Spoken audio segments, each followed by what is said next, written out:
Good morning. I want to talk to you a little bit about situational awareness, awareness on the job.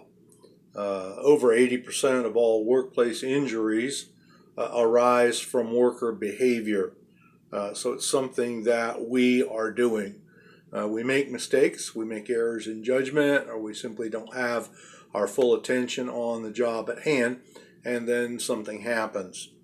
There's also a tendency to get so focused on getting the job done, and we all want to get the job done, that we don't recognize what's obvious in front of us.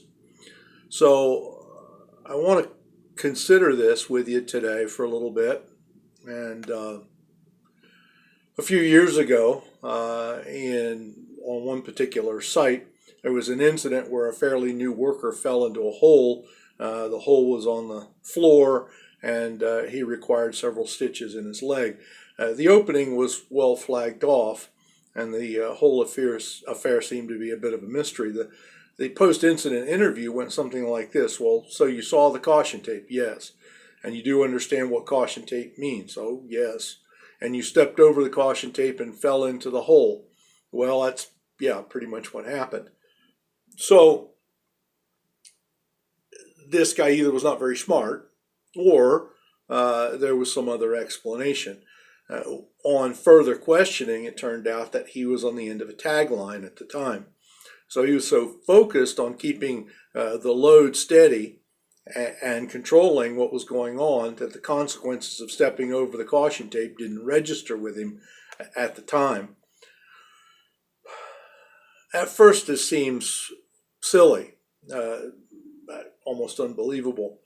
However, there's recent research in workplace injuries, and that has confirmed that focused concentration on a task reduces the capacity to recognize obvious hazards.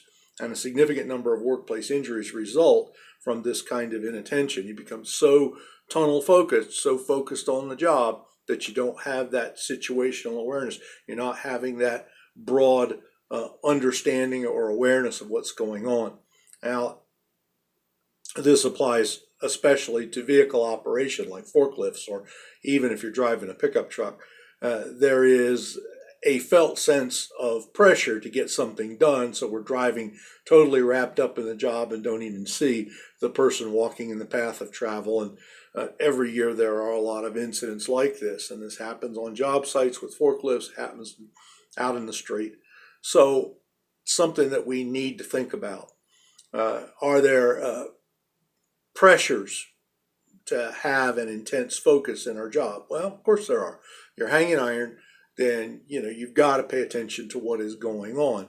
But how we deal with the pressure, how we handle the intense focus is what's important.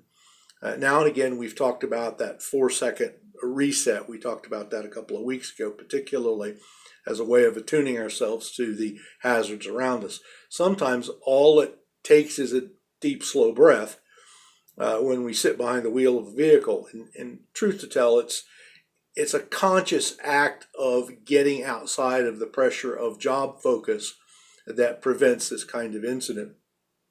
How we do this is our individual preference or way of dealing with it psychologically. You handle it a little differently than I do. I do something maybe a little different than you do. But we need to give attention to this idea of situational awareness, slowing down, paying attention, not becoming so job focused that we lose the broader picture.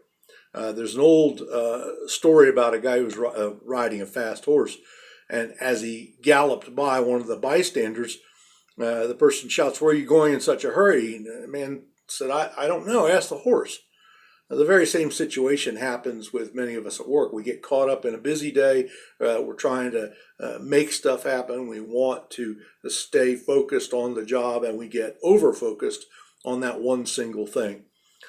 Sometimes you need to back up, stop, direct the horse a little bit, and you won't end up driving over or riding over one of your coworkers or falling in a hole yourself. So just give some attention to the broader picture, some situational awareness, and see if this becomes helpful to you and it helps keep you from getting injured or from injuring somebody else. Thank you for your time. I appreciate it.